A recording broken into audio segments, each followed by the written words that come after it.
후진을 합니다. 이 흰색 차가 후진하다가 여기에 주차되어 있는 블박차하고 부딪히는지 안 부딪히는지 한번 보십시오. 저는 부딪혔는지 안 부딪혔는지 잘 안 보이는 것 같아요. 여러분들이 한번 잘 보세요. 부딪혔는지 안 부딪혔는지. 부딪혔으면은 미세하게라도 차가 좀 움직일 텐데요. 자, 저 차가 후진합니다. 서서히 후진을 하는데요. 주차되어 있는 차입니다.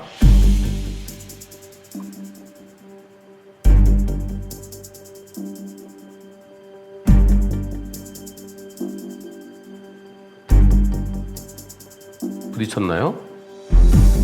다시 앞으로 나가는데요. 어떻습니까? 지금 부딪힌 것 같나요? 부딪힌 것 같나요? 네, 여기까지입니다. 여기까지. 근데 와서 어떤 상황일까요? 여러분들이 보실 때 저 흰색 차하고 부딪혔나요? 안 부딪혔나요? 저는 부딪힌 걸 못 느꼈어요. 못 느꼈는데 차가 망가졌답니다. 차가 어떻게 망가졌냐면은 여기 이렇게 긁힌 게 범퍼 쪽에, 그리고 이렇게 여기 제 머리 뒤에 여기 이렇게 긁힌 게 어떤 부딪힌 것 같지 않죠? 저 정도 흠집이 있으려고 그러면, 이 정도 흠집이 있으려고 그러면 그래도 뭔가 톡 해야 되는데 느낌이 없죠? 근데 나중에 아까 그 흰색 차 운전자 내려서 뭘 만지려고 그래요? 그 부분 다시 보실까요? 도대체 어떤 일이, 어떤 상황이길래 제일 끝에요. 여기에서. 자, 내리죠? 내려서 와서. 네. 다시요. 내려서. 뭐 하는 걸까요, 지금 여기서? 어떤 거냐면요. 바로 이런 겁니다. 여기요. 이 불박차가 여기 서 있는데요. 이 차가 후진합니다. 근데 여기에 쇠사슬이 있대, 쇠사슬. 다른 차들 외부 차량 주차 못하도록 여기에 쇠사슬이 이렇게 쳐져 있는데 이 쇠사슬을 못 보고 그냥 후진하다가 쇠사슬 때리니까 쇠사슬이 내 차를 불박차를 때린 거예요. 그리고 뒤늦게 아이고 쇠사슬이 있네. 쇠사슬을 근데 걸린 거죠. 걸리면서 쇠사슬이 밀리면서 불박차를 때린 거예요. 그래서 내려서 쇠사슬을 풀고 다시 들어오려고요. 이 빈칸만 보고 그냥 들어올래다가 쇠사슬이 있는 걸 못 보고 몇 대 몇인가요? 이 차가 100% 잘못됐죠. 흰색 차가. 100대 0입니다. 그런데 문제는 재밌어요. 안녕하세요. 저는 고2 학생입니다. 저는 동네에서 아버지 차를 열심히 관리한다고 알려져 있습니다. 이 학생이 운전하는 건 아닙니다. 아버지 차를 열심히 관리한다. 청소도 잘하고 이제 세차도 잘하고. 근데 하교 후 차를 둘러보다가 앞범퍼가 티가 나게 긁혀 있는 걸 보고 블랙박스를 뒤져서 이웃 주민이 쇠사슬을 풀지 않고 주차하다가 저희 차를 긁은 걸 알고 아버지께서 그 차주에 전화했을 때 수리해준다고 했습니다. 하지만 그 수리 문제로 싸우셨대요. 즉 부분 도색만 하자. 우리는 색상이 안 맞을지 모르게 전체 도색을 하자. 이 문제로 싸우다가 가해자 아내분이 우리가 긁은 거냐 그러다가 그날 저녁에 우리가 경찰에 신고한다고 하니까 그 이후로는 아무런 연락이 없습니다. 이번 주에 차 수리를 안 해준다고 하면 경찰에 접수할 예정입니다. 어떻게 처리해야 될까요? 현재 그쪽 거는 마주쳐도 인사 안 합니다. 아이고, 이웃 주민끼리. 이게 같은, 여기 어딘가요? 빌라 같은데요. 네.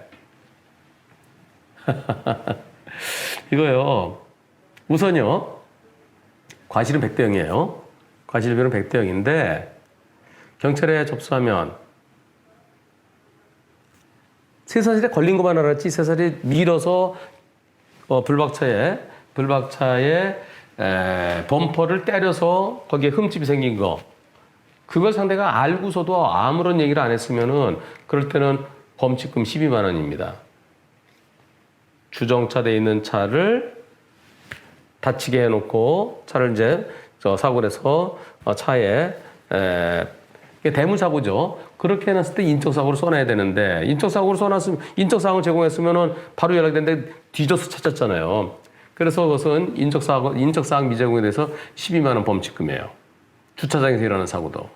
근데 만약에 블랙박스 영상에 내 차에 이렇게 불박차를 보고 흠집이 난 거 이렇게 뭐 손으로도 막 이렇게 해보고 그러면 흠집난 걸 알고도 그냥 아무것도 안 한 거죠. 근데 그게 아니고 쇠사슬만 풀고 차 주차하고 그냥 갔다. 그럼 내 차랑 부딪힌 걸 모르는 거죠. 자기 차만 쇠사슬이랑 부딪힌 것만 생각했지 쇠사슬이 밀려갖고 내 차를 때린 것을 모르는 거죠. 모르고 갔으면 그럴 때는 인적사항 미제공으로 처벌 못합니다. 범칙은 시비가 안 돼요. 그럼 아무것도 안 해요. 아무것도 아니고 결국은 내 차 훔쳐낸 거 거기에 대해서 종합보험들에서 보험처리 그냥 끝나요. 공소권 없으면. 그리고 주차장에서는 벌점도 없어요. 통고처분도 없어요. 통고처분은 주차장에서 남의 차 긁어놓고 인적사항 미제공했을 때 그때만이고 아무것도 없어요. 경찰에 신고하더라도. 그래서 이거 갖고 굳이 경찰에 신고할 것까지는 없을 것 같아요. 어차피 보험처리 그냥 끝날 사건이니까요. 이웃 주민끼리 경찰서 가서 이거 갖고 서로 이렇다 저렇다 하는 것은 적절치 않고요. 그리고 그럼 보험 처리 끝나면 보험사에서 전체 도색을 다 해줄까요? 그렇지는 않습니다. 보험사에서는 전체 도색이 필요한 상황이면 해주겠지만 범퍼만 흠집이 생겼으면 범퍼만 하세요. 범퍼 그 부분만 도색하더라도 혹시 나중에 이거 차이가 나면 그렇다고 그럴 때는 어떻게 하냐면은 보험사에서 안 해줄 겁니다. 범퍼만 도색하면 되는데 왜 전체 도색을 하느냐? 보험사에서 안 해주면 어떻게 될까요? 내 돈으로 해야 돼요. 내 돈으로 그 부분을 전체 도색을 하는 겁니다. 예를 들어서 부분 도색하는데 50만 원이다. 근데 예를 들어서요. 얼마인지 모릅니다. 지금 외부 업체에서 20 내지 50만 원, 공식 업체에서 85만 원. 이게 아마 그러니까 전체 도색하는데 80만 원 치자고요. 그럼 부분 도색이면 예를 들어 20만 원 치자고요. 근데 내가 80만 원 전체 도색했어요. 그리고 내가 소송을 하는 겁니다. 상대보험사에다가. 내가 전체 도색하니까 그 차, 아까 그 흰색 차 때는 내 차가 전체 도색했다. 80만 원 내놔라. 판사가 80만 원 인정해 줄까요? 판사가 그게 전체 도색의 필요성이 있었으니까 부분 도색으로도 됐을 것 같은데요? 라고 하면 부분 도색 비용만 소송하더라도 부분 도색 비용만 받을 수 있습니다. 그래서 이번 사고는요. 전체 도색하는 게 과연 필요할까요? 예. 제 생각엔 부분 도색으로 도저히 안 된다. 이 컬러는 아주 특이한 색깔이다. 그래서 우리나라에 페인트가 없다. 비슷한 페인트밖에 없다. 그래서는 안 된다.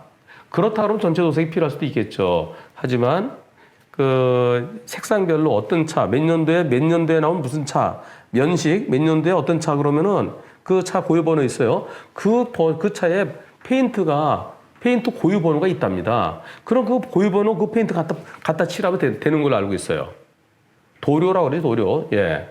그래서 제 생각에는, 원만하게 이웃끼리 원만하게 조금씩 양보해서. 그러니까 내가 부분 도색하는 비용에다가 또 저쪽은 미안하잖아요, 자기가. 그럼 거기다 조금 돈을 좀 더 줘서. 부분 도색 20만 원, 전체 도색 80만 원. 그럼 뭐 한 30여만 원 정도? 이웃끼리 미안하니까.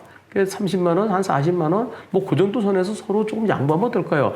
근데 나는 스트레스 받은 게 있잖아요. 스트레스에 대해서 소송하더라도 스트레스에 대한 대물사고로 인한 스트레스는 위자료가 없습니다.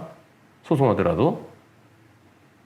그런 점을 감안해서 조금씩 양보하는 게 좋을 것 같아요. 경찰에 접수해봤자 나중에 결국은 아무것도 안 됩니다. 아무것도 안 돼요. 그래서 서로 감정의 골만 더 깊어집니다. 서로 이웃사촌인데요. 이번 일을 계기로 해서 더 친해질 수도 있는 거 아니겠습니까? 죄송합니다. 대포 한잔 합시다. 학생은 사이다 마셔.